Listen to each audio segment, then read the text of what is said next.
Hello and good morning. Good morning. This is Michelle Rapkin. Hi, Michelle. How are you doing today? I'm well, thank you. How are you? Fantastic. I love how strong your voice is. Thank you. You've got a great voice, too. Oh, that's just several years of people telling me how to speak. That's what that is. It has nothing to do with the real me. Aw, I'm not sure I believe that.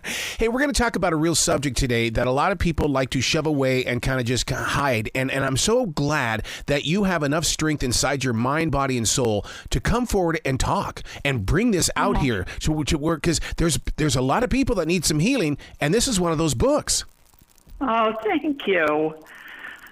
Thank you so much. Was it difficult to write? Because I had a heart attack at the age of 47, and to write about that is still a big battle. You know, going through cancer 3 times was hard, and but writing the book was not hard. But I'll tell you why. I was first diagnosed with non-Hodgkin's lymphoma out of the blue 22 years ago. And I'm in the book business. So as soon as I left my doctor's office in shock, I went straight to the bookstore, to the cancer section, to find a book that would just tell me, what do I do now? How do I find an oncologist? What questions do I ask? Like, how did I end up on Planet Cancer? And there were a ton of memoirs and a ton of very specific, deep medical books about particular cancers, but there was not one book that was just a helpful companion from someone who had walked that walk. And 3 cancers later, I feel like I felt like I could write that book, and so it might be there for someone else who was just diagnosed. So it wasn't hard for me to write. First of all, I just entered my 5th year of remission. So I was in my 4th year of remission as I wrote it. And honestly, I just hope that it helps people. Yeah. And you know, in reading it, the one thing that I really felt very close to is it's like, this isn't just for cancer patients. This is also for caretakers as well. It's for people who have things in their life that could be a cancer in their life, but it's how to move through that mountain. Absolutely.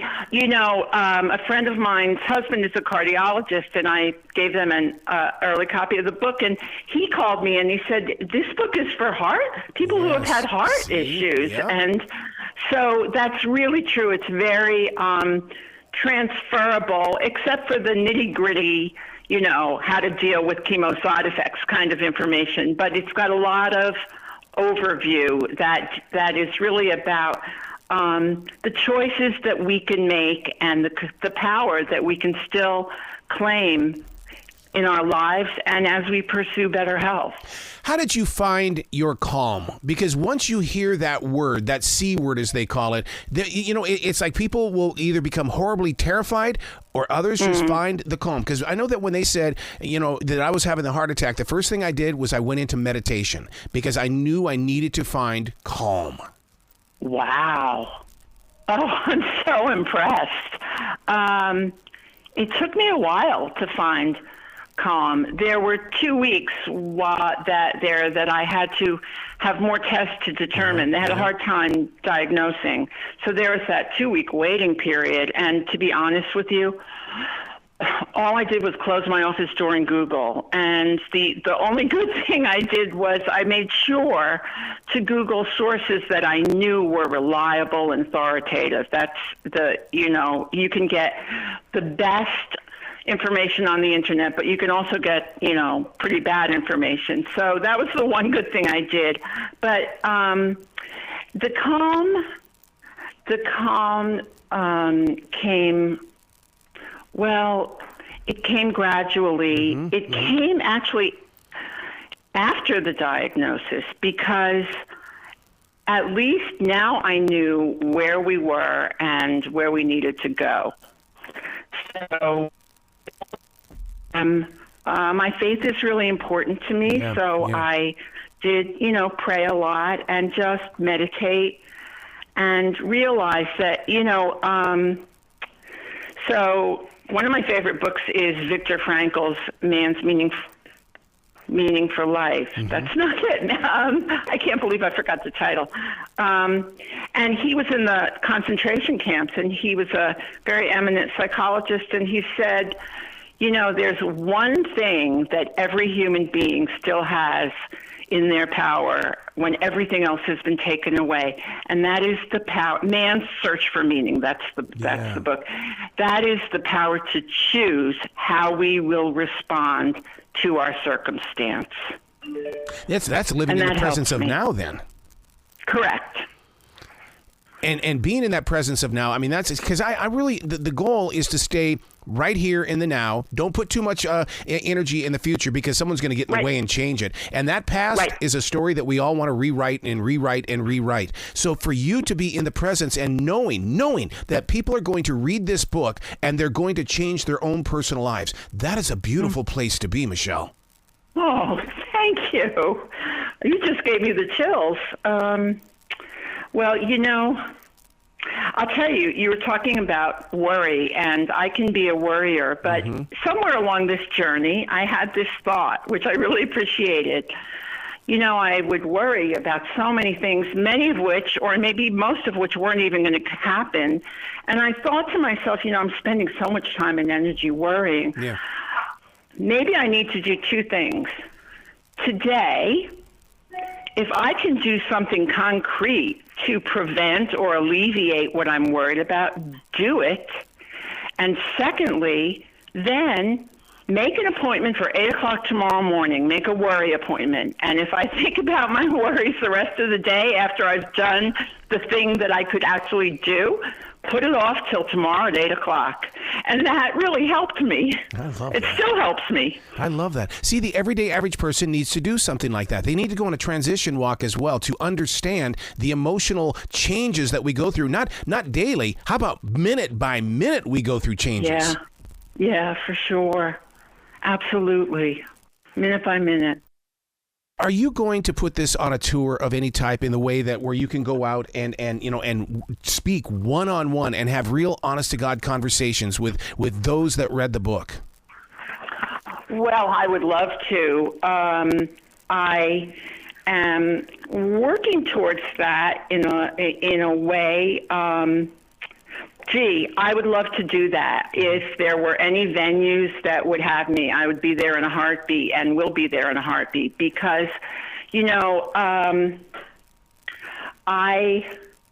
I feel that also companionship is part of a solution to many problems. And if someone can just see or talk to somebody who's been there and who is in the middle still of this, life is a continuum, and I'm in remission now, and I'm so grateful for it. But I'm the person that all of those minutes and years have created me to be. And so I try very much, the minute I hear anyone who I know or know of has an illness, if it's at all appropriate, I contact them, or I tell our mutual acquaintance that I would love to talk to them if they were at all interested. That is so interesting that you bring that up, because this is the second conversation within an hour that I've had with somebody that talked about companionship. The other person said that all it takes is 8 minutes for someone to feel like they've been accepted by a friend or a family member. If we could just dedicate 8 minutes a day to give to somebody else, it would change everything. Wow. That's so interesting. I would venture to guess now with texting, we could do it to some degree in less than 8 minutes. One thing that I talk about in the book is there's a section for well-meaning friends and family who really want to help and just don't know what to do or what to say. Yeah. And one of the things I say is just don't disappear. Maybe you feel awkward about even talking about it. Just text the person and say, I hear you're going through something rough. I'm here if you need me. Yeah. that alone, I think, would bring some consolation. Do you put focus in on when the cancer patient shuts off their own world and won't let us in? They've got to communicate as well as things get a little bit darker and a little bit meaner. Yeah. I do. For one thing, in fact, I think there's a part in the book where I say, absolutely, don't shut down. Yeah. And it's so tempting to shut down. You just want to, in the beginning especially, or when you're exhausted from all of the medical appointments and treatments. But, I think that one of the most valuable insights that I've had and shared in the book is that, I felt so powerless to begin with in so many ways. And early on, I had this thought, which is, Michelle, you're not powerless. You were the minute you were diagnosed, you were named CEO of a major health concern, and that's yours. Yeah. You are leading an organization. You've got to hire professionals. You've got to do your homework, be a good boss. And you have to be engaged to do that. And it's hard to be engaged constructively if you're angry. Yeah. And shut down. From one writer to another writer here, and I'm a daily writer. Are you journaling? I have journaled almost, I've gone for long months without journaling, but I have a bookcase full of journals from the time I was 18 years old, and that's more than half a century ago. I love it. Yes, the answer is yes. I love it. Yeah, because we're here for a purpose and a reason, but those that are going to be 2 generations away are going to ask, well, what was she like? I'm so happy that you've put your words on a page, because someone's going to say, here's what she was like. Read it and learn. Oh, thank you. Well, and I do use pencil and pen and paper. Yeah. Good. We need to. That's becoming a lost art. Penmanship. Yeah. And also, electronic files.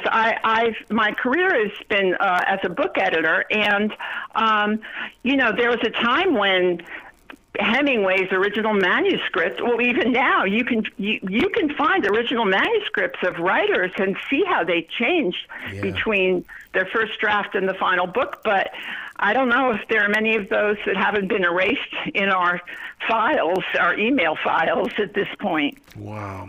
Michelle, where can people go to find out more about you? And because I want them to really get into your story and learn from it. Oh, thank you. Well, I am on Facebook and Instagram, Michelle Rapkin, Rapkin. And,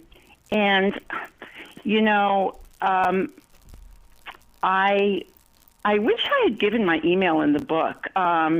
Could I give my email? Please.